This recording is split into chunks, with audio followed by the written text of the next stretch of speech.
안녕하세요. 진약사 기도학교 오신 여러분을 진심으로 환영합니다.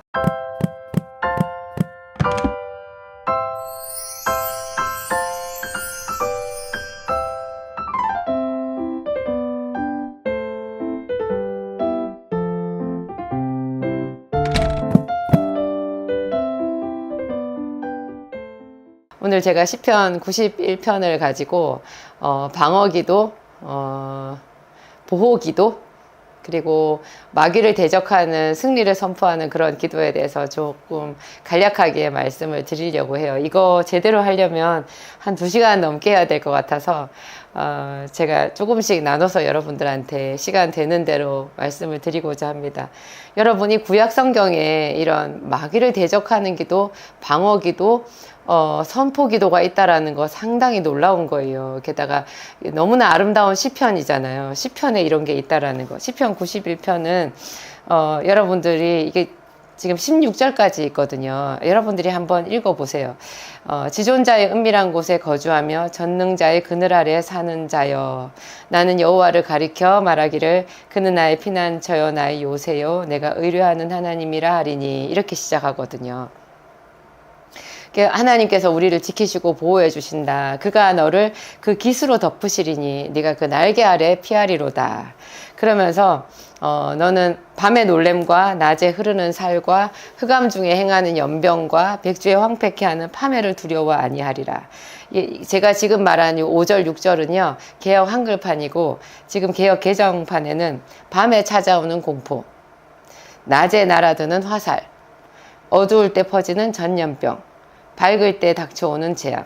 여러분 갑자기 어떤 그 속보 같은 거 보면 왜 뭐 어디 비행기가 큰 사고가 났다거나 어디 화재가 났다거나 아니면은 뭐 수재가 나가지고 갑자기 지하 주차장에 물이 뭐 엄습을 해가지고 거기서 뭐 크게 재앙을 당하시는 그런 분들 보면은 이게 날벼락이잖아요, 한마디로. 여러분은 그런 날벼락 당해 보신 적 있으세요? 제가 10대 후반과 20대 초반까지 제 삶이 이런 날벼락의 연속이었어요. 제 아버지가 돌아가셨고 딱 3년 뒤에 제 남동생이 또 객사를 했고 저희 집안에 하여튼 우환이 정말 많았어요. 제가 피할 데가 없이 그렇게 살아가고 있는 것 같았는데, 제가 대학교 1학년, 2학년 때부터 이제 기도를 시작했잖아요. 기도를 시작하고 나서 한 1년쯤 있다가 제 남동생이 또 객사를 했었는데요. 그때 그 깊은 수렁을 제가 기도를 통해서 극복을 했었거든요. 제가 그때 기도를 안 했으면 정말 살 수 없었을 거라는 생각이 들어요. 하여튼 요즘에도 이런 큰 난리와 고통을 겪으시는 분들 보면, 근데 사실 모든 가정들, 평안해 보이는 가정들도 보면요, 다 개인적으로 밤에 놀램, 낮에 흐르는 살, 낮에 날아드는 화살이잖아요. 갑자기 왜 인도로 차가 돌진하냐고요. 갑자기 왜 애가 없어져요. 갑자기 왜 이런 일들이, 가족의 죽음이나 또 갑작스러운 뭐 몰락이나 이런 것들이 많이 생기잖아요. 이런 것들이 다 사실 온 세상이 하나님을 떠나서 범죄 가운데 살다 보니까 우리가 하나님의 보호하심을 떠나게 됐고, 그래서 이런 일들이 생기게 되는 거거든요. 심지어 교회 안에 있어도 이런 일이 생길 수가 있는데요. 하나님께서 그런 우환과 환란 속에 사는 우리들을 위해서 이 시편 91편을 만들어 놓으신 것 같아요. 너에게 그런 일이 있을지라도 내가 너를 보호해 주겠고, 미리 너가 내 이름을 부르고 그렇게 한다면 내가 수많은 밤의 놀램과 낮에 흐르는 화살에서 너를 보호해 줄게. 그렇게 얘기하시는 거예요. 저는 예전에 김대중 대통령이 그 사형수가 되어서 언제 사형집행을 당할지 모르는 그런 처지에 있을 때 그 부인께서 교회 장로님이셨잖아요. 그분이 시편을 읽으면서 그 죽음의 고통을, 그 끔찍한 두려움을 견뎠다라는 얘기를 들었거든요. 어떤 정치색이 중요한 게 아니고 하나님의 이름을 불렀다라는 그 맥락에서 봤을 때 이 시편은 정말 우리에게 대단한 자산이 되는 거예요. 여러분이 어떤 상황에 있다고 하더라도 이 시편을, 그 중에 특히 이 91편을 읽으면서 하나님의 보호하심을 여러분 가정에 선포할 수 있고요. 여러분 자신에게 선포할 수 있어요. 밤에 놀램, 낮에 흐르는 살, 흑암 중에 행하는 연병, 뭐 어디로 어떻게 뭐 재앙이 닥칠지 모르는 그런 무서운 일들이 우리 주변에 많이 생길 수 있잖아요. 그쵸? 이런 일들이 생기지 않는, 하나도 그런 우환이 없는 가정은 아마 없을 거예요. 여러분 주변에 지금 웃고 다니는 이웃이 있다고 할지라도 그런 사람들도 만나서 얘기해 보면 다 이런 아픔들이 있었거든요. 그래서 하나님이 우리를 부르실 때 수고하고 무거운 짐진 자들아 다 내게로 오라. 내가 너희를 쉬게 하리라. 전부 다 우리에게 쉼이 필요한 거예요. 편안한 안식이 필요한 거죠. 그가 그 깃으로 너를 덮으시리니 네가 그 날개 그늘 아래 피하리로다. 지존자의 은밀한 것에 고하며 전능자의 그늘 아래에 사는 자여. 전능자의 그늘 아래로 너는 피하여 와라. 이렇게 되는 거예요. 제가 굉장히 어떤 그 협박에 시달린 적이 있었다 했잖아요. 너무너무 큰 두려움 막 그런 속에서 제가 또 경무에 시달리고 있었거든요. 낮에 약국의 손님들은 뭐 구름대 같이 몰려와가지고 제가 그 많은 일들을 어떻게 했는지 모르겠어요. 근데 그런 육체적으로 힘들고 정신적으로 피폐한 가운데에서 또 큰 우환이 저에게 있어가지고 제가 정말 죽을 것 같았거든요. 그때 제가 점심도 안 먹고 일하다가 중간에 점심시간이 되면 열일을 제쳐놓고 차로 운전해서 가야 되는 교회까지 갔어요. 근데 그 가면서 내내 주의 이름을 불렀고 주의 이름을 불렀고 성전에 들어가서 한 15분 기도하면 또 나와야 되거든요. 그래도 그 15분 정도 20분 정도 하는 그 기도의 힘으로 제가 또 오후를 버틸 수 있었어요. 기도는 진통제고 또 기도는 활력제다. 제가 그런 말씀을 드리는데요. 그런 기도를 할 때 요 말씀 요런 말씀 한 줄 한 절이 있잖아요. 우리에게 휘발유 연료보다도 더 대단한 이런 그 새 힘을 주는 것 같아요. 여기에 보면 또 마귀가 예수님을 그 시험할 때 40일 금식하고 나신 예수님을 시험할 때 썼던 말도 있거든요. 그가 너를 위하여 그의 천사들을 명령하사 내 모든 길에서 너를 지키게 하심이라. 이런 말이 있어요. 이렇게 마귀가 예수님을 높은 곳에서 성전에서 뛰어내려라. 천사들이 너를 붙잡아 줄 거다. 이르시기를 그의 천사들을 명령하사 내 모든 길에서 너를 지키게 하심이라. 이 구절을 인용을 했었잖아요. 근데 실제로 이 말은 맞는 말이고요. 스스로 높은 성벽에서 뛰어내리는 사람이 아니라 우리가 살아가다가 만나는 모든 우환과 위험과 곤란 중에 하나님께서 우리를 지켜주시겠다는 그 약속의 말씀이거든요. 그러면 그 천사들이 손으로 너를 붙들어 준다는 거예요. 네 발이 돌에 부딪히지 아니하게 하리로다. 때로는 왜 다니엘도 사자굴에 던져졌잖아요.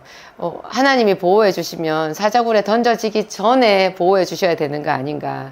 낭떠러지에서 떨어지기 전에 지켜주셔야 되는 거 아닌가 싶은데요. 정말로 그냥 하나님이 안 계신 것 같이 사자굴에 던져지고 낭떠러지에서 떨어지는 것 같은 때가 있어요. 근데 끝까지 주의 이름을 붙잡으면요. 발에 돌이 부딪히지 않고요. 사자의 입을 봉해 주셨다라는 것을 지나고 나서 알 수 있어요. 하여튼 이 말씀에 그런 얘기가 있는데 여기 또 너무나 중요한 구절이 13절 있거든요. 네가 사자와 독사를 밟으며 젊은 사자와 뱀을 발로 누르리로다. 와, 구약 성경이에요. 마치 신약 성경에 성령 받은 사람들에게 주신 성령의 권능처럼 이런 구절이 있는 거예요. 믿는 자에게는 이런 표적이 따르리니 저희가 내 이름으로 귀신을 쫓아내며 새 방언을 말하며 뱀을 집으며 무슨 독을 마실지라도 해를 받지 아니하고 병든 자에게 손을 얹은 즉 나으리라. 이런 구절이 있잖아요. 근데 여기에 뱀을 집으며 무슨 독을 마실지라도 해를 받지 아니하고, 그것처럼 여기 보면 사자와 독사를 밟는데요. 젊은 사자와 뱀을 발로 밟아버린다는 거예요. 이거를 이렇게 주의 이름으로 선포할 수 있다는 거죠. 참 놀라운 구절이에요. 이게 신약 성경이랑 이렇게 연결되는 것 같고요. 하나님이 이르시되 여기 14절부터 15, 16절은요. 여러분이 그냥 91편 전체를 외울 수도 있지만 특히 14, 15절, 16절 이거는 그냥 확실하게 외우세요. 하나님이 이르시되 그가 나를 사랑한즉 내가 그를 건지리라. 그가 내 이름을 안즉 내가 그를 높이리라. 그가 내게 간구하리니 내가 그에게 응답하리라. 하나님이 그가 내게 간구하리니 내가 응답하리라. 그가 나를 사랑한즉 내가 그를 건지리라. 그가 내 이름을 안즉 내가 그를 높이리라. 하나님은요, 우리를 죽지 않게 목숨만 부지하게 해주시는 분이 아니라 우리를 높은 곳에 올려주신다는 거예요. 그리고 그가 내게 간구하리니 내가 응답하리라. 간구하기를 기다리신다는 거죠. 이런 어려운고 힘들고 두려운 일이 닥쳤을 때 하나님께서 기다리신다는 거예요. 제가 이제 나한테 기도하겠지? 그러면 내가 쟤를 건져주고 쟤를 살게 할 뿐 아니라 영화롭게 하고 그를 통하여 내가 영광을 보리라. 그런 말씀을 하시는 거예요. 내가 그를 장수함으로 만족하게 하며 나의 구원을 그에게 보이리라. 여러분, 이 시편 91편을 거의 외울 지경으로 읽어보세요. 특히 어떤 환난 가운데 있는 분들은요, 이 시편 91편을 통해서 하나님의 영광을 보실 거예요. 부지런히 말씀을 읽으시고 여러분 삶에 적용을 해보시기 바랍니다. 큰 소리로 이 시편 91편을 한 10번쯤 반복해서 읽는 것만 해도요, 여러분 주변에 악한 영들이 떠나가고 승리를 선포하는 그런 대단한 능력이 있어요. 방언으로도 기도하시는데 이 기도문을 활용을 해서 여러분들 마귀를 대적하시고 그리스도인에게 주신 하나님의 능력, 뱀을 집으며 무슨 독을 마실지라도 해를 받지 않는 것, 뱀과 사자를 발로 눌러버리는 그 큰 능력을 한번 경험해 보시기 바랍니다. 기도하겠습니다. 하나님 감사합니다. 우리는 연약하지만 주는 강하십니다. 내가 너희를 세상에 보냄이 양을 이리 가운데 보냄과 같다고 말씀하신 하나님의 말씀을 기억합니다. 하나님, 그럴지라도 주는 우리를 강하게 해주십니다. 하나님, 우리에게 능력을 주사 뱀을 집으며 무슨 독을 마실지라도 해를 받지 않게 하시고 또 귀신을 쫓아내는 능력도 주시고 무엇보다도 지존자며 우리를 보호하시는 하나님, 심판자 되신 하나님을 선포할 수 있는 큰 능력을 우리에게 주셨습니다. 하나님 감사합니다. 우리를 보호하시는 하나님을 찬양합니다. 우리 모든 성도들이 하나님 다윗같이 다니엘같이 용감해지게 하옵소서. 하나님, 이 세상에 악한 영들이 우리를 침범하고 우리를 누르오나 우리는 주만 신뢰하고 하나님 큰 승리를 선포할 줄 믿습니다. 우리 아버지여, 주의 믿는 자녀들, 주의 이름을 부르는 자녀들과 함께 하시고 교회들을 이 세상의 빛으로 세워 주시옵소서.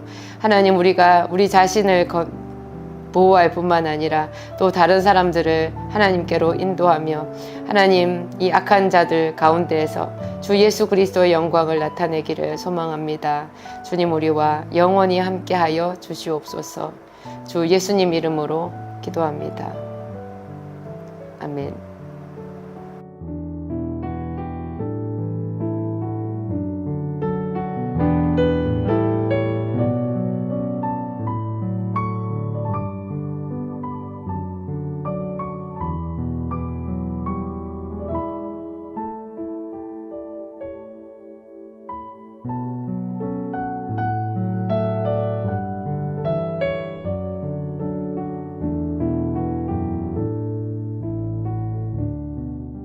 안녕하세요. 기도학교에 오신 여러분을 오늘도 진심으로 환영합니다. 여러분은 주변 사람들은 다 잘 사는데 나만 이렇게 힘들어, 그런 생각이 든 적 있으세요? 기도를 할 때조차도 그런 마음이 들면 갑자기 기도가 무척 힘들어지거든요. 오늘은 제가 여러분들 기도할 때 힘들지 않게 에너지 뿜뿜 나오게 그런 지식, 새로운 이야기를 한번 준비해 봤어요. 제가 아주 좋아하는, 정말 제 인생의 이렇게 교본으로 삼고자, 그러니까 삼을 수 있다고 생각하는 그런 좋은 책이 하나 있는데요. 그게 제가 한 10수년 전에 읽었던 그 미국의 정신과 의사인 스캇 팩 혹은 스콧 팩이라고도 하더라고요. 그분이 쓴 책이에요. 아직도 가야 할 길, 머나먼 여행, 끝나지 않은 여행, 머나먼 길인가 끝나지 않은 여행, 이렇게 3권 시리즈로 되어 있는 책이 있는데요. 그 첫 번째 책, 아직도 가야 할 길, 그게 제일 저한테 감명이 깊었거든요. 그 책에 첫 문장 있잖아요. 제일 처음 문장이 제가 잊을 수가 없어요. 삶은 고해다, 이렇게 되어 있어요. 고해, 그게 뭐냐면 쓸 고자에 바다 해자예요. 불교적인 용어 같잖아요. 삶은 고해다. 그 고해 하면은 그쵸. 불교에서 108번뇌 뭐 이런 거 말하는 것처럼 인생이 정말 고난의 연속이고, 끝나지 않는 고난의 연속, 헤어나올 수 없는 수렁 같은 그런 곳이다라는 생각이거든요. 그 말이 삶은 고해다. 그래서 처음에는 제가 그 말이 거부감이 딱 갔어요. 근데 제가 그 책을 전체적으로 다 읽고 나서 다시 처음으로 돌아가서 그 한 문장을 봤더니 이거야말로 하나님께 기도하고 주의 이름을 부르는 모든 자들이 다 알아야 되는 삶의 전제라는 생각이 들었어요. 우리 삶이 어떤 것이다라는 어떤 출발선이 있잖아요. 그게 전제잖아요. 그 전제가 삶은 고해다. 내가 왜 우울해지고 왜 기도하기 싫고 힘들어지냐면 다른 사람들은 기도 안 해도 잘 사는 것 같고 그쵸, 신앙생활 안 해도 다 잘 사는 것 같고 또 똑같이 신앙생활을 하더라도 남들은 다 멀쩡하게 행복하게 편안하게 사는 것 같은데 나만 힘든다라는 느낌이 들었을 때, 그리고 이 힘든 게 언제 끝날지도 몰라, 나는 맨날 이렇게 살았어, 이 생각 때문에 잠식이 되는 거거든요. 모든 에너지가 다 블랙홀에 빠져버리는 것 같이 되는데요. 그 스카페에게 깨달음의 첫걸음은 본래 삶이 힘들다라는 거예요. 누구든지 예외 없이 모든 사람이 다 힘들다라는 거예요. 그거 조금 힘든 정도가 아니라 고해, 쓴 바다에 빠진 거죠. 그러니까 그게 얼마나 끈모를 정도로 힘든 거겠어요. 그런데 그곳에서 우리가 하나님께 택함을 받은 거예요. 하나님의 음성을 듣고 하나님께 말씀을 듣고 그분에게 내 마음을 정해서 나는 그분께 은혜를 입은 존재인 거예요. 그러니까 하나하나가 다 감사로 바뀌는 거죠. 처음에 전제가 다른 사람들은 다 잘 살아 나만 힘들어 이러면 조금 힘든 것도 우리는 훨씬 더 힘든 것 같고요. 그냥 지치거든요. 굉장히 지치는데 처음부터 모든 사람이 너무너무 힘들고 고통스럽고 어둠 속에 있는 존재였다. 이것은 구원의 여망이 없는 그냥 너무너무 허망한 인생이 본래 우리의 인생이다, 이렇게 생각을 하게 되면 예수께서 이 세상에 오신 것, 그분이 내 이름을 불러주신 것, 내가 지금 교회에서 예배를 하는 것 하나하나가 전부 다 기적이라는 것, 하나님께서 주신 정말 한량없는 은혜라는 것에 대해서 우리가 깨닫게 돼요. 감사하게 돼요. 그런 것 같아요. 마음이 이미 높아져 있으면 부족한 것 때문에 뭐 하나만 부족해도 그냥 그게 고통이 크잖아요. 그런데 처음부터 아무것도 없었다라고 생각을 하면 아무것도 없는 상태, 고통인 상태에서 뭔가 하나씩 이렇게 주어지게 되면 오늘 내게 해가 뜨게 해주신 하나님 감사, 내게 남편을 주신 하나님께 감사, 내게 기도 제목을 주신 하나님께 감사, 내 이름을 불러주신 하나님께 감사, 내가 지금 예배를 드릴 수 있음에 감사, 이렇게 되는 거예요. 그래서 지치지 않고 계속 기도할 수 있고요. 그래서 나는 항상 소망을 품고 더욱 주를 찬송하리이다, 이게 되는 것 같아요. 나는 항상 소망을 품고 더욱 주를 찬송하리이다. 기도를 하다가 이제 다 사람들이 지치기 때문에, 그래서 하나님께서 인자가 세상에 올 때 믿음을 보겠느냐, 너희 중에 믿음이 없느냐, 막 이렇게 말씀하시잖아요. 이 심할 때는 이 패역한 세대 막 그런 얘기도 하시고, 그런데 주의 이름을 믿고 끝까지 기도하는 사람, 또 하나님께 대해서 주는 나의 선한 목자시다, 이렇게 고백하고 그 어려운 중에 더 기도의 줄을 붙잡는 그 한 사람을 하나님이 얼마나 기뻐하시겠어요. 제가 어제 수요예배를 드렸는데, 오늘 지금 목요일 아침이거든요. 수요예배 드렸는데, 어제 낮에 제가 수요예배 저녁에 있잖아요. 낮에 제가 뭘 하다가 전 하루 종일 좀 몸이 불편하고 힘이 드니까 뭘 하다가 갑자기 번쩍 생각이 드는 거예요. 맞아, 오늘 수요일이야. 오늘 수요예배가 있지. 야, 저녁에 은혜 받을 거 생각하니까 기쁘다. 오늘 저녁에 은혜 받겠네. 오늘 저녁에 수요예배 말씀은 뭘까? 이렇게 생각하면서 마음에 갑자기 제 몸이 힘들고 무겁고 막 여러 가지 근심 걱정이 있었던 게 구름이 거치듯이 확 거치는 느낌이 들더라고요. 되게 신기했어요. 제가 그전에는 저녁에 수요일, 오늘 맞아, 저녁에 수요 예배지 생각이 들면 그 마음보다는 내가 오늘 몸이 힘든데 수요예배는 잘 드릴 수 있을까? 내가 잘 견딜 수 있을까? 이런 걱정이 앞섰거든요. 근데 제가 몸이 많이 좋아진 것도 있는 것 같고, 하나님께서 저에게 은혜를 주신 것 같아요, 어제. 그래서 제가 어제 수요예배 가서, 어제 저녁에 비가 왔잖아요. 그래서 수요예배 사람들이, 평소보다 좀 적게 나오신 것 같았는데, 오늘 사람들이 별로 없네. 그 생각이 들었을 때도 또 제가 새로운 고백을 했어요. 하나님, 사람이 적어도 이 나온 사람이 어디예요? 그리고 무엇보다 하나님이 이곳에 계셔주세요. 예수님이 우리 예배 자리에 와주세요. 주님 오시면 우리 모두가 몇 명 안 되는 사람이라도 얼마나 마음이 충만하고 기쁘겠어요. 이 한 사람만 와도 그 한 사람이 은혜를 사모하고 온 거잖아요. 저도 그런 사람이고, 예수님 이곳에 오시면 제일 좋겠어요. 예수님 반드시 오실 줄 믿습니다. 지금 오신 거죠? 제가 그렇게 얘기하고 찬양을 시작을 했었거든요. 어제 목사님 말씀이 역시나 정말 은혜로운 한 대목이 있었어요. 그게, 목사님이 저희 수요일에 지금 출애굽기 강해 설교를 하고 있거든요. 출애굽기 앞부분에는 모세가 10가지 재앙을 내리고, 바로 왕과 대적해가지고 이겨서 홍해물을 가르고 막 그런 드라마틱한 이야기들이 나오지만 뒤에 이제 시내산에 도착하고 나서부터는 굉장히 지루해지거든요. 거기는 이렇게 성막을 만들고 제사장의 옷을 만들고 그 성막 안에 하나하나 기명을 만드는 이야기부터 또 무슨 법에 대한 이야기 그런 거 있잖아요. 하나하나 나오는데 정말 그 부분 지루하고 힘들거든요.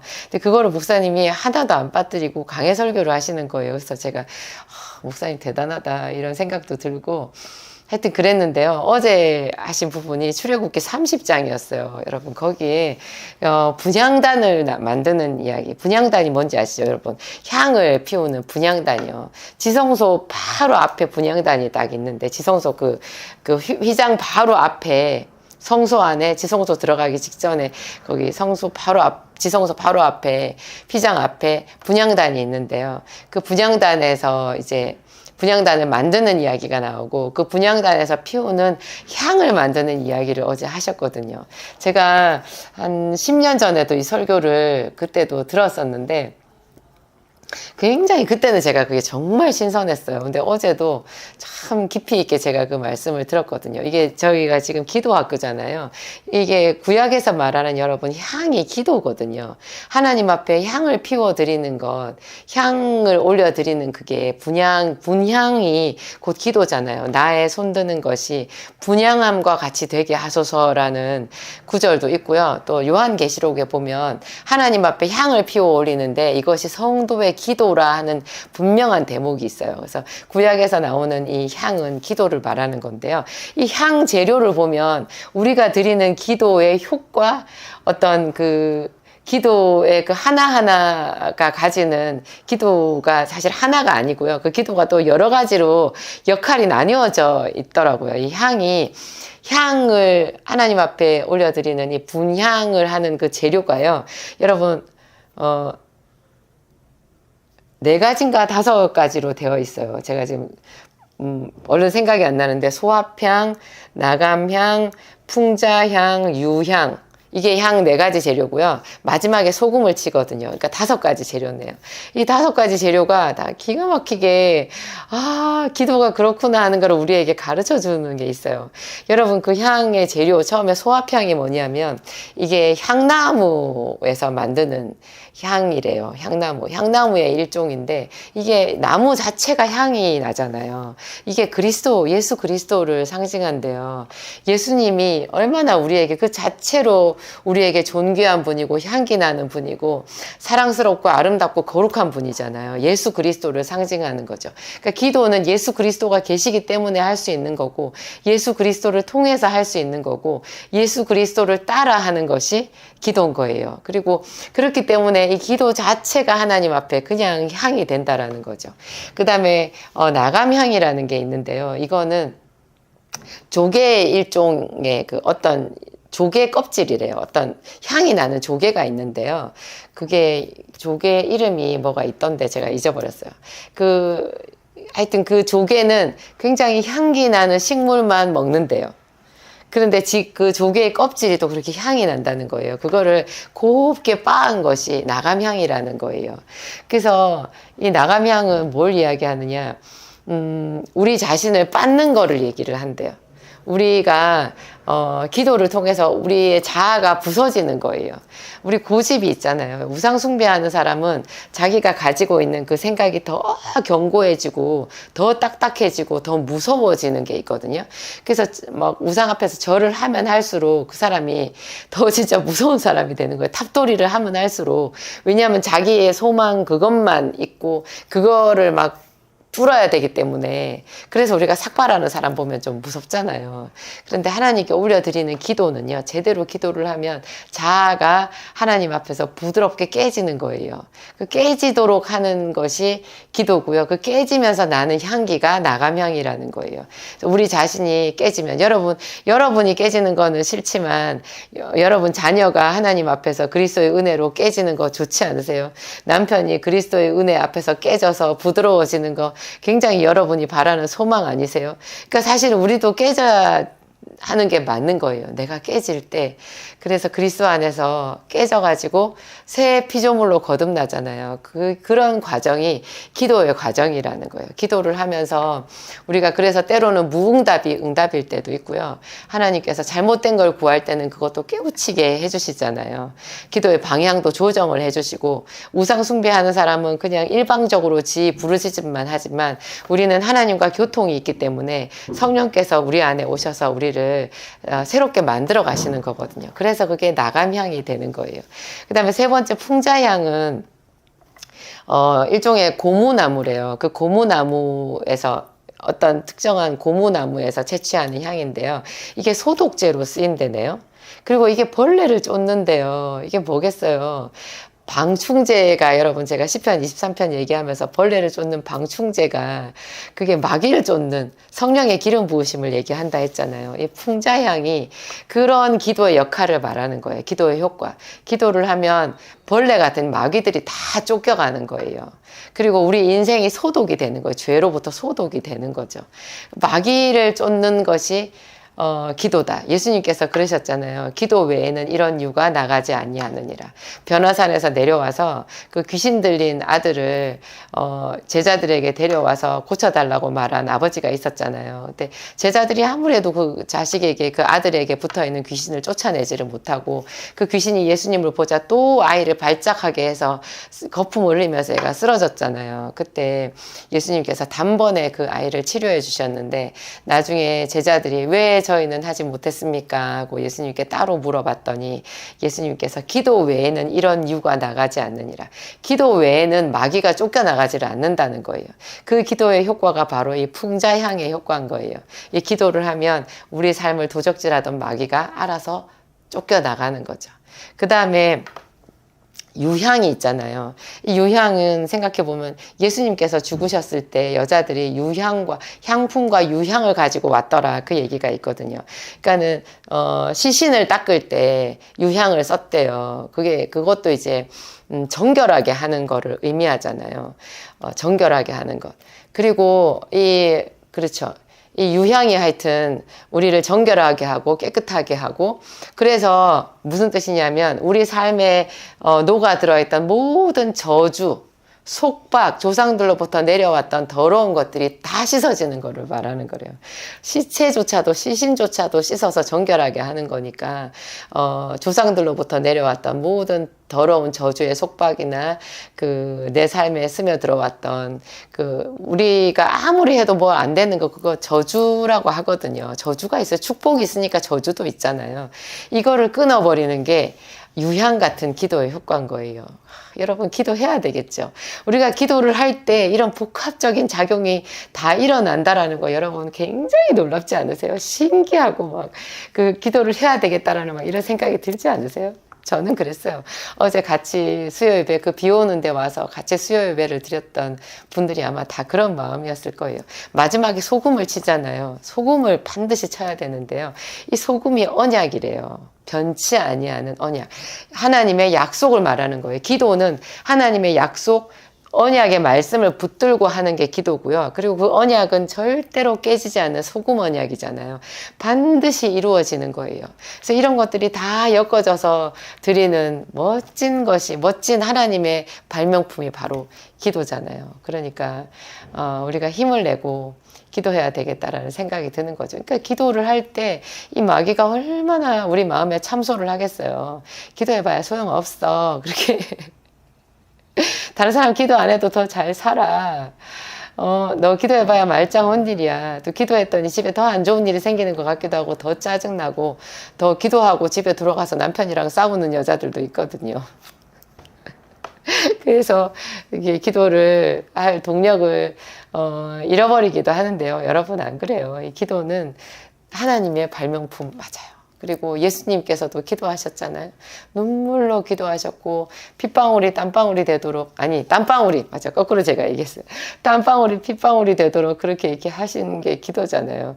그가 아들이시라도 하나님의 아들이시라도 받으신 고난으로 순종함을 배워서 온전하게 되었다고 하거든요. 그래서 우리도 예수님의 자취를 따라서 그렇게 기도해야 되고 이 기도가 우리 삶에 미치는 파장은 하늘나라인 거죠. 어마어마한 거죠. 이 기도를 우리에게 가르쳐 주신 하나님께 감사. 여러분이 삶은 고해 같은 삶에서 예수 그리스도를 만나셨다면 지금은 푸른 초장에 선한 목자가 우리를 인도하시는 그곳에서 살고 계신 거고요. 때때로 사망의 음침한 골짜기를 지나가더라도 의인은 고난이 많으나 여호와께서 그 모든 고난에서 우리를 붙드시는도다. 그 말을 하나님 앞에 찬양하면서 더 크게 영광을 경험하실 수가 있어요. 기도하시겠습니다. 하나님 감사합니다. 감사합니다. 우리를 구원해 주셔서 감사합니다. 이렇게 놀라운 기도의 비밀, 모세에게 성막에서 분향단에서 쓸 향 재료를 만드는 방법을 말씀하시면서 감추어 두셨습니다. 하나님, 수압향, 나감향, 풍자향, 유향, 그리고 마지막에 소금을 치는 그 놀라운 그 작업 과정을 통해서 우리에게 기도가 갖는 능력을 말씀해 주고 계십니다. 하나님, 우리가 육체대로 살다가 죽을 수밖에 없었는데 영원하신 하나님을 바라보고 영원에 잇대어 기도할 수 있게 해주심에 감사합니다.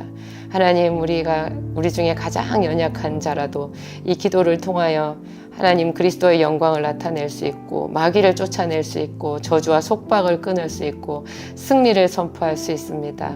하나님 감사합니다. 우리의 기도를 향기로 흠양하시는 하나님을 찬양합니다. 기도를 들으시는 하나님을 찬양합니다. 그 기도를 절대로 잊지 아니하시고 책에 기록하시며 우리를 위하여 일하시는 하나님을 찬양합니다. 영원히 예수 그리스도를 사랑하고 감사합니다. 예수님 이름으로 기도합니다. 아멘.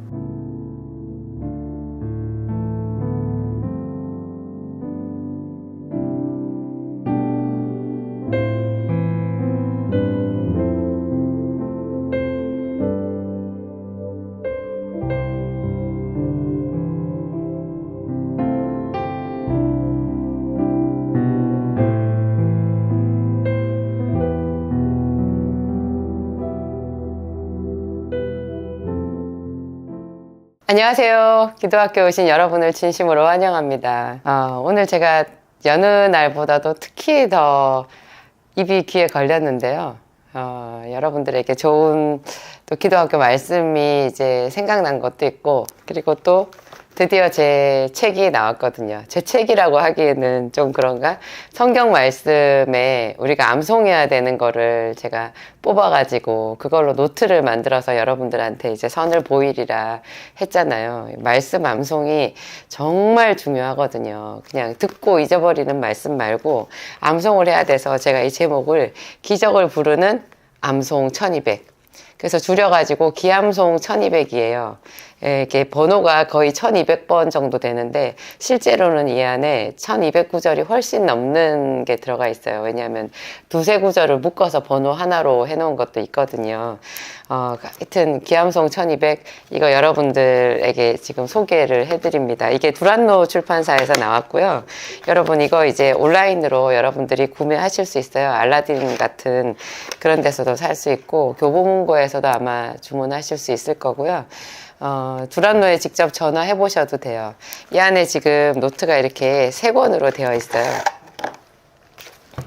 이게 요 집이 조금 아쉽기는 하더라고요. 요거를 요 집 통째로 이렇게 책꽂이에 딱 꽂아 놓을 수 있게끔 나왔으면 좋겠는데 그거는 또 여러 가지 사정으로 이번에는 안 됐고요. 이렇게 뚜껑 열어서 안에서 꺼내면 이렇게 스프링 노트처럼 생긴 거 3권이에요. 이게 한 권으로 하기에는 휴대가 불편하잖아요. 그래서 이렇게 적당한 사이즈, 딱 손 안에 들어가는 적당한 사이즈로 3권인데 1권이 길이라는 제목을 붙였고요.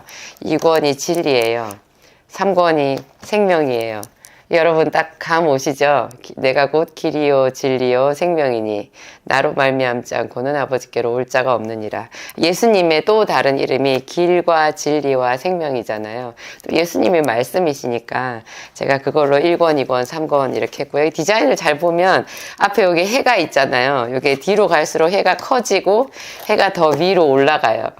이런 재밌는 도안도 제가 한번 해보았습니다.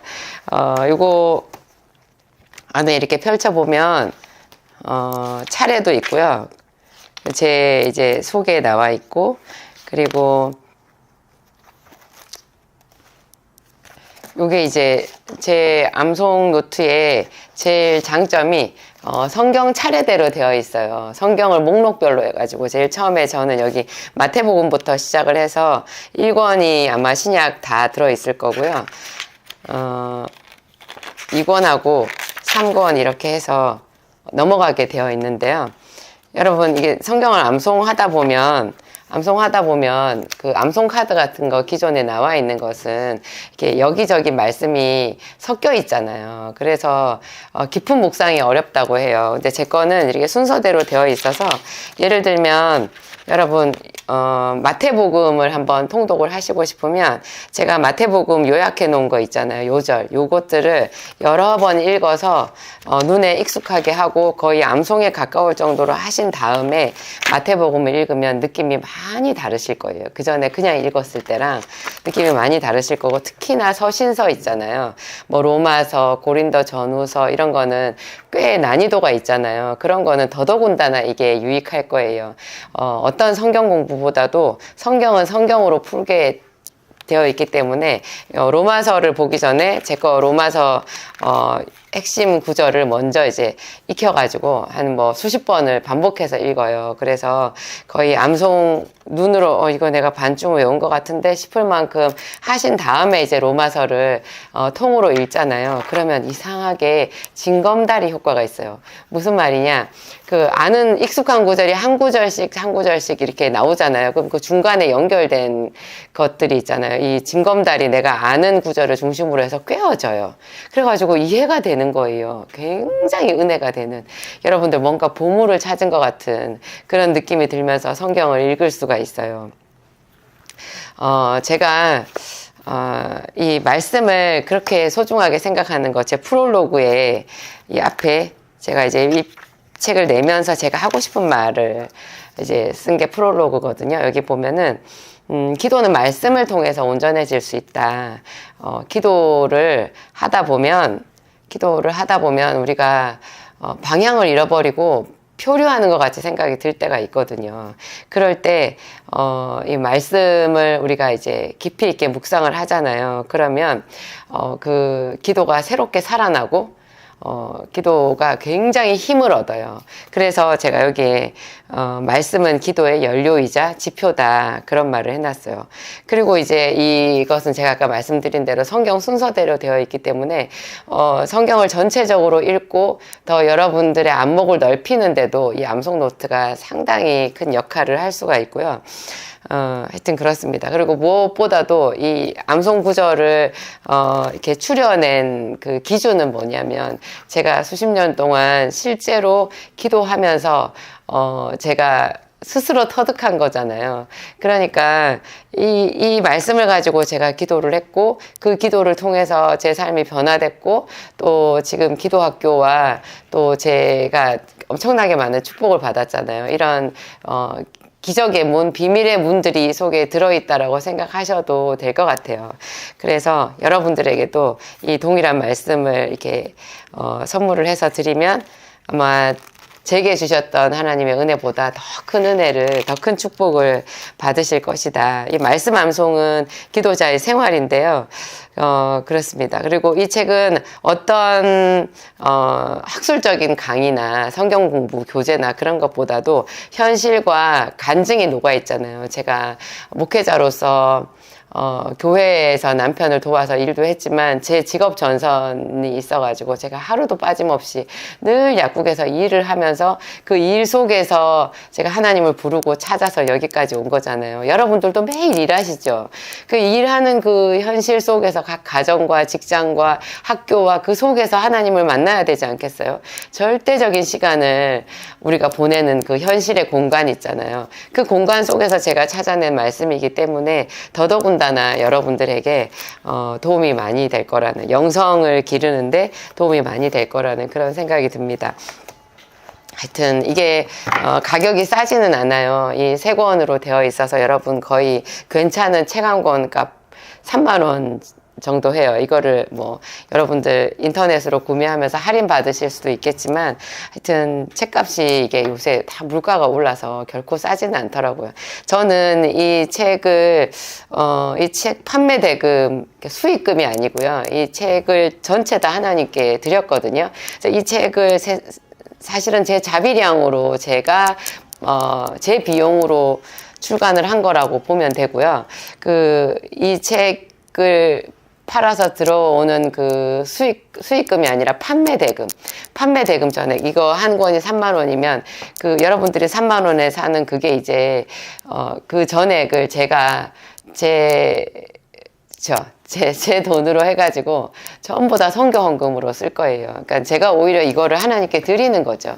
제가 여러분들이 책 장사를 해서 돈을 버는 게 아니라 여러분들이 준 그 대금에다가 책값 포함해서 전부 다 두란노 서적에서 가져가는 거 포함해서 제가 오히려 돈을 보태가지고 전부 다 선교 헌금으로 쓰는 걸로. 제가 사실은 선교 헌금보다 몇십 배로 헌금을 많이 하고 있긴 하는데요. 이건 또 더 특별하잖아요. 그래서 요것은 따로 그 돈 저 돈 섞지 않고 따로 분리해가지고 쓰고자 합니다. 그런 제 마음을 여러분들 잘 헤아려 주시고 이걸 또 사면서 여러분들의 영성 훈련에도 도움이 되지만 선교 헌금을 한다라고 생각하셔도 무방할 것 같아요. 제가 오늘 이 책을 통해서 이제 지금 말문을 열었지만 오늘 또 이 기도학교에서 여러분들한테 해주고 싶은 이야기 있어요. 오늘 제가 저희 교회 여리고 기도회 이제 6번째 날이거든요. 오늘 금요일인데요. 지금 영상을 찍고 있는 날이 오늘 금요일이에요. 금요일 저녁에 제 남편이 하던 금요 성령 집회 그 똑같은 시간에 이번에 여리고 기도회를 하잖아요. 여리고 기도회에 제가 말씀을 전하게 돼서 너무나 기쁘고 감격스럽고 하나님께 제가 계속 질문했어요. 하나님 도와주세요. 어떤 말씀으로 나아가야 될까요? 하나님이 제가 거의 21살, 22살 그때 대학교 2학년 22살이었네요. 제가 재수했으니까. 지금 22살 보면 제가 보기에 애기거든요. 근데 그때 제가 22살이었을 때 하나님이 저한테 내 양을 먹이라 하셨어요. 강력한 성령의 임재로 우리 늘 드리던 평소 주일 예배였는데 제가 무슨 부흥회를 간 것도 아니었는데 게다가 저는 성가대석에 앉아 있었거든요. 그랬는데 완전히 성령이 임해가지고 저는 그날 예배가 어떻게 됐는지 하나도 기억이 안 나고요. 그냥 계속 울기만 했던 것 같아요. 근데 하나님의 말씀이 계속 제 귀에 들렸는데 그게 딱 한마디였어요. 내 양을 먹이라. 그게 성령이 역사하시니까 그 한마디가 있잖아요. 어떻게 그 예배 시작할 때부터 해가지고 끝날 때까지 그 말씀에 붙잡힐 수가 있겠냐고요. 그 한마디로. 그게 내 양을 먹이라. 그건 요한복음 21장에 예수님께서 사도 베드로한테 하신 말씀이었는데요.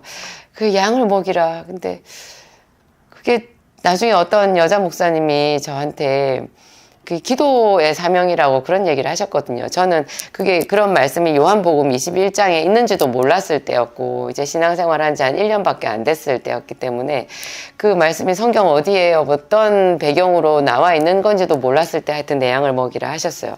나는 등록금이 없어서 하나님께 그걸 달라고 기도하고 있었는데 엉뚱하게 양을 먹이라 하셔서. 근데 그동안 이제 그 여자 목사님이 말씀하신 대로 이건 기도의 사명이다. 뭐 사모, 목회자 사모가 되든지 아마 그럴 것 같다고 그런 이야기만 해주셨었거든요. 이렇게 시간이 많이 지난 다음에 제가 요 며칠 상간에 있잖아요. 그 양을 먹이라는 말이 또 새롭게 조명이 됐어요, 저한테. 제가 기도 학교에서 여러분 말씀을 가르치잖아요. 기도를 위한 말씀을 여러분들한테 밥상으로 차려서 드리는 거예요. 이게 양을 먹이는 거잖아요. 그러니까 기도의 사명도 있지만 제가 말씀을 증거하고 사람들에게 그 말씀을 양식으로 먹이는 그 사명이 저한테 있는 거예요. 제가 그래서 얼마나 감사했는지 그냥 먹이라고 했는데 왜 그게 기도인가 그랬거든요. 그랬더니 기도를 위한 말씀, 굉장히 깊이 있는 성령이 주시는 그 말씀을 먹인다라는 뜻이 그 안에 같이 들어있었다라는 거. 근데 이제 제가 오늘 여러분들한테 기도 교본, 가장 완전한 기도 교본, 가장 완전한 성령께서 일하실 수밖에 없고 자연스럽게 일하게 되는 그 기도의 방식을 오늘 제가 그러니까 저희 교회 여리고 기도회 금요 성령 집회 그 시간에 하는 그때 제가 준비한 말씀인데요. 이 기도학교, 지금 스튜디오 기도학교에서도 제가 이 말씀을 잠깐 풀어드릴게요. 여러분, 성경에는 수많은 기도 교본이 나오잖아요. 제가 최초의 기도자가 야곱이라고 말씀을 드렸는데, 왜냐하면 그 이전의 기도는 제대로 성경에 기록이 되어 있지를 않아요. 아브라함의 기도도 굉장히 연약하거든요. 그거 단순하고. 그런데 창세기 32장에 처음으로 32장 전체를 할애해서 야곱의 야복강 그 나루에서의 기도를 조명하고 있어요. 그 기도의 배경이 되는 이야기부터 쭉 해서 또 야곱이 거의 이틀 밤을 샜는데요.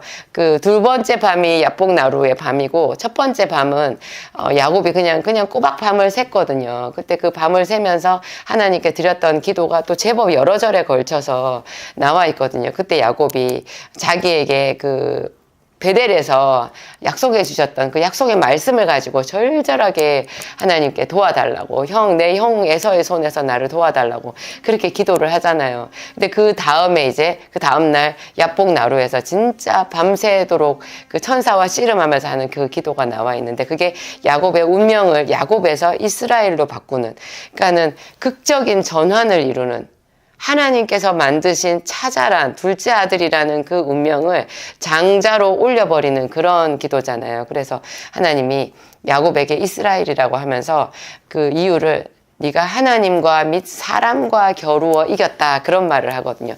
이겼다라는 말이 바꿨다라는 뜻이고요. 그게 운명을 바꿨다라는 뜻인 거예요. 그런 극적인 기도, 가장 강렬한 기도는 야곱이 최초고요. 그래서 저는 믿음의 조상이 아브라함이라면 기도의 조상은 야곱이다. 제 말이에요. 그런 생각이 들었고, 그 야곱 이후에도 뭐 모세의 기도도 있고 다윗의 기도도 있고 또 엘리야의 기도도 있고 얼마나 많은 기도 교본들이 있어요. 또 다니엘의 기도도 대단하잖아요. 그런데 이게 뒤로 가서 신약에 와가지고, 신약에 오면 예수님의 기도도 있는데요.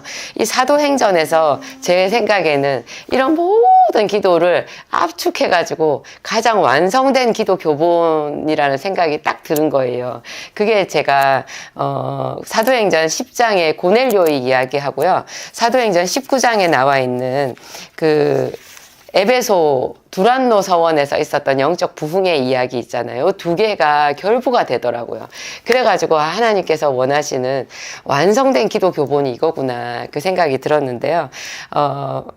제가 한번 간략하게 풀어서 말씀을 드릴게요. 여러분, 사도행전 10장에 나와 있는 고넬료는요, 본래 그 이달리아대의 백부장, 그러니까 로마 군대 로마 직속 부대의 백부장이에요. 이방인이거든요. 그런데 이 사람에게 천사가 나타났잖아요. 그러면서 이것은 획기적인 일이에요. 이방인에게 천사가 나타났어요. 그래서 그 천사가 하는 말이, 고넬료야, 주여, 이렇게 무슨 일입니까? 했더니, 너의 기도와 구제가 하나님께 상달되었느니라. 기도와 구제, 기도와 구제가 하나님께 상달되었으면 끝 아니에요? 끝이잖아요.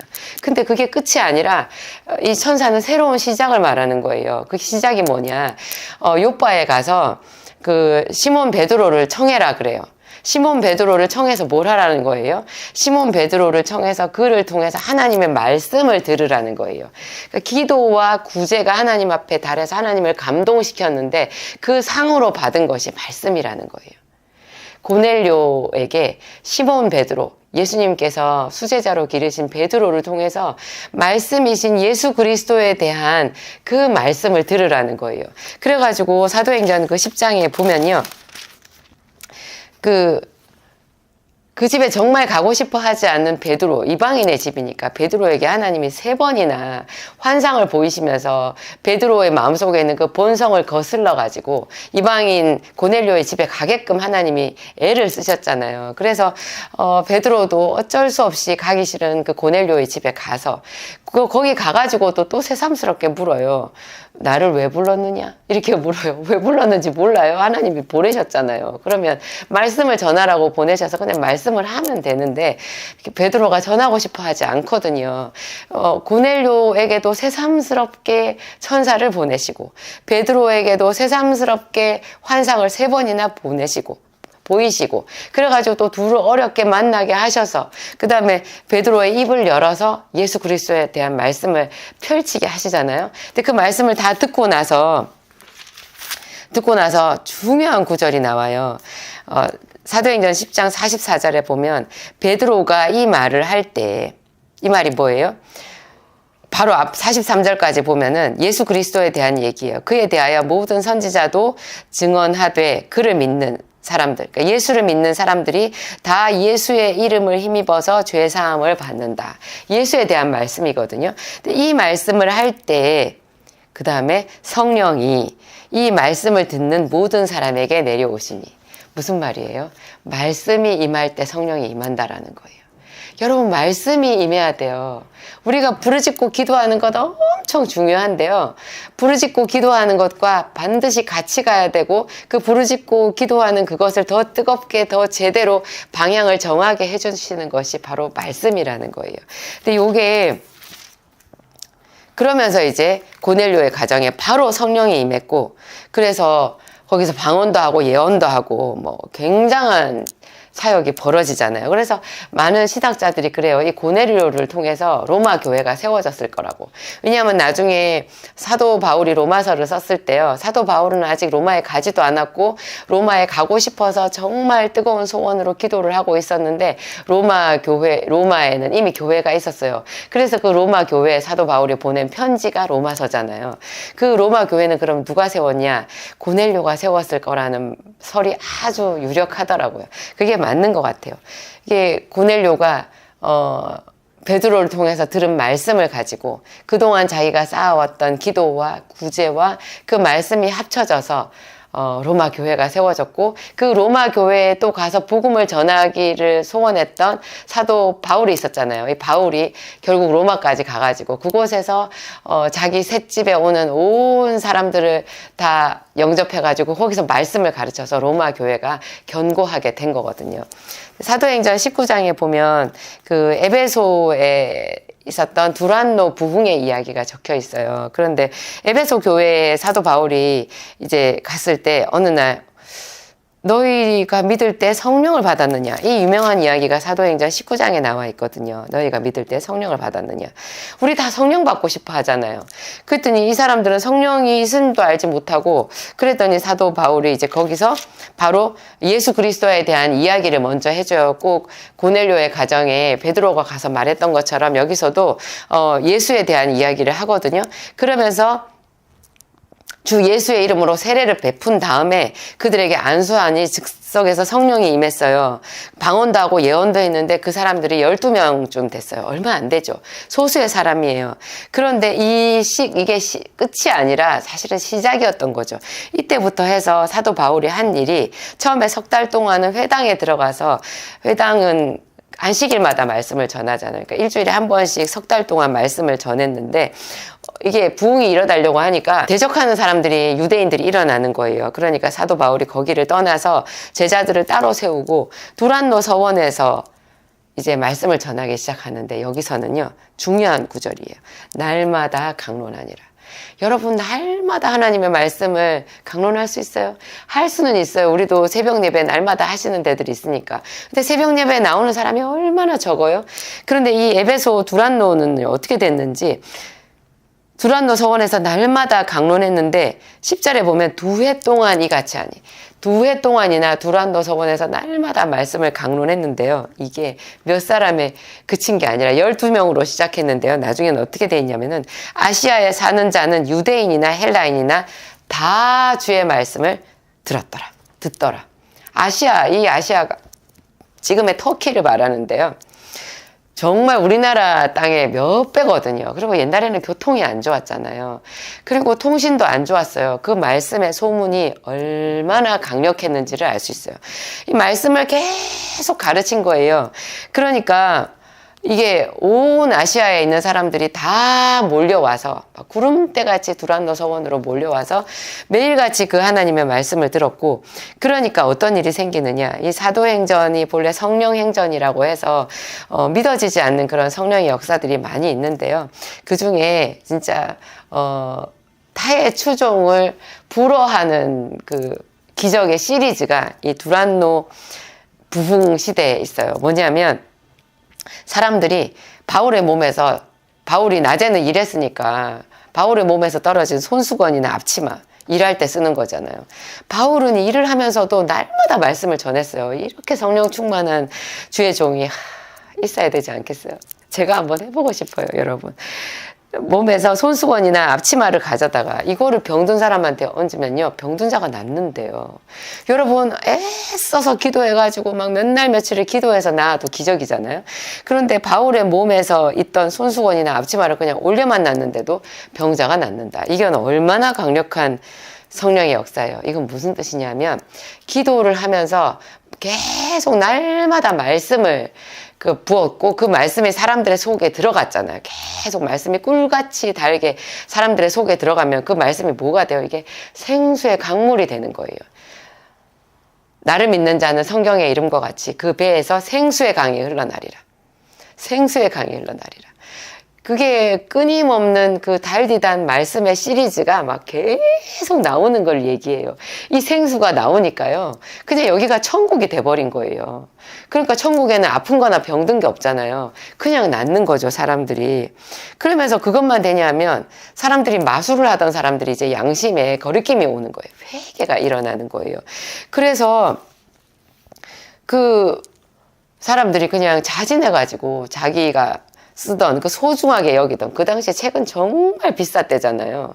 이게 보물이거든요. 근데 이거를 다 자진해서 갖다가 태워버렸어요. 그게 은 5만이래요. 그 책값을 계산한 즉 은 5만이나 되더라. 5만이나 되더라. 그리고 나서 나오는 말씀 사도행전 19장 1절부터 쭉 에베소 두란노 부흥의 얘기가 되다가 이 20절에 딱 이게 매듭이 지어지는데요. 뭐라고 매듭이 지어지느냐. 이와 같이 주의 말씀이 힘이 있어 흥왕하여 세력을 얻으니라. 여러분 집을 여러분의 이 속을 있잖아요. 하나님의 말씀으로 채우세요. 그리고 날마다 기도하세요. 하나님의 말씀으로 채우는 비결은 이 기암송 노트예요. 그래서 제가 이 노트를 성령의 감동으로 만든 것 같아요. 이거 만들어서 뭘 할까 했는데 점점 저에게 이게 강력하게 왔거든요. 성경을 그냥 읽을 수도 있는데 이게 그냥 읽고 나서 덮으면 생각이 안 나거든요. 근데 이게 요절이잖아요. 이 요절을 여러분 계속 읽고 또 읽고 또 읽고 있잖아요. 한 페이지에 제가 말씀을 한 2절이나 3절밖에 안 뒀어요. 이거를 계속 읽어서 그 중에 한 구절을 책을 덮고 나서도 중얼중얼 하고 다니세요. 하나님의 말씀이 선포되는 그곳이 하나님의 나라예요. 여러분 여기 있는 말씀, 주의 말씀이 힘이 있어 흥왕하여 세력을 얻으니라. 우리 집에, 우리 교회에 하나님의 말씀이 힘이 없거든요. 하나님의 말씀이 생각이 안 나요. 읽고 나서 덮으면 그냥 내 속에는 세상 생각이 가득하잖아요. 이것을 하나님의 말씀이 힘이 있어 흥왕하여 세력을 얻게 되면요, 이게 완전히 부흥이고 성령 충만한 상태고 여러분들이 원하는 모든 것을 이룰 수 있는, 수시로 하나님의 음성이 들리는 그런 천국 같은 생활을 할 수 있다는 거죠. 여러분이 주의 이름을 부르기만 해도 하나님이 내가 여기 있다 말씀하실 거고요. 정말 얼마나 좋은 아름답고 행복한 그런 일들이 일어날까요? 우리를 묶고 있던 저주의 사슬이 그냥 다 풀려버리는 거예요. 기름진 까닭에 멍에가 부러지리라. 기름진 까닭에 멍에가 부러지리라. 생수의 강물이 흘러나리라. 이게 성령 충만하지 못하면 이 말씀이 그 말씀 같고 그 말씀이 이 말씀 같고 성경 안에 그냥 내가 다 아는 말씀 같고 하나도 새로운 거 없는 것 같고 그냥 그런 생각이 들어요. 여러분, 그거 상당히 위험하거든요. 근데 성령이 임하면 이 말씀 한 절을 가지고요, 예수를 깊이 생각하라. 이 말씀 한 절을 가지고도 일주일 동안 얼마나 은혜롭고 하여튼 반짝반짝해지는지 몰라요. 여러분, 하여튼 기도의 완성된 교본은 매일 시간을 정해놓고 기도를 하는데요. 그 나머지 시간은 이 기함 속 말씀 노트를 가지고 수시로 여러분 입술로 항상 이 말씀을 되뇌어 본다는 거죠. 그러면서 화살 기도를 드리고 정해진 시간에 가서 기도하고, 그렇게 기쁜 마음으로 여러분 교회에서 함께 예배하고 예배에 헌신하고, 그렇게 하면 여러분의 기도가 가장 믿음 있는 사람의 기도, 최고의 완성된 기도가 된다. 사도행전이 가르쳐주는 기도 교본이 바로 그런 것입니다. 기도하겠습니다. 하나님 감사합니다. 야곱의 기도부터 그 수많은 기도 교본을 거쳐서 사도행전적인 이런 완성된 기도의 표본을 우리에게 보여주시는 하나님 감사합니다. 기도는 하나님의 발명품입니다. 기도를 통해서만 우리가 하나님 앞에 나아갈 수 있고, 또 그 기도는 하나님의 말씀을 가지고 나아가는 것이라고 우리에게 가르쳐 주셨습니다. 주님 감사합니다. 말씀은 또 곧 하나님이십니다. 우리가 그 하나님의 말씀을 우리 가정에 선포하고 우리 삶에 선포하고, 하나님 우리 아버지 마귀 앞에서 이 말씀을 소리내어 읽고 선포함으로 우리가 강해지고 그리스도의 군사로 새롭게 거듭나는 줄을 이제 알았습니다. 하나님 감사합니다. 우리를 하나님이 말씀으로 새롭게 하시고 강하게 하시고 온전하게 하여 주시옵소서. 하나님 말씀을 벗어나서 어둠 가운데 살았던 우리들을 용서하여 주옵소서. 하나님 말씀을 소홀히 여겼던 우리들을 불쌍히 여기시고 이제 말씀을 가르쳐주는 교사로 성령께서 친히 우리에게 역사하사 모든 교회마다, 모든 가정마다, 주의 이름을 부르는 모든 사람들마다 이 하나님의 말씀이 생수처럼 솟구치게 하여 주시옵소서. 하나님의 나라가 그저 임하게 하여 주시옵소서. 예수님 이름으로 기도합니다.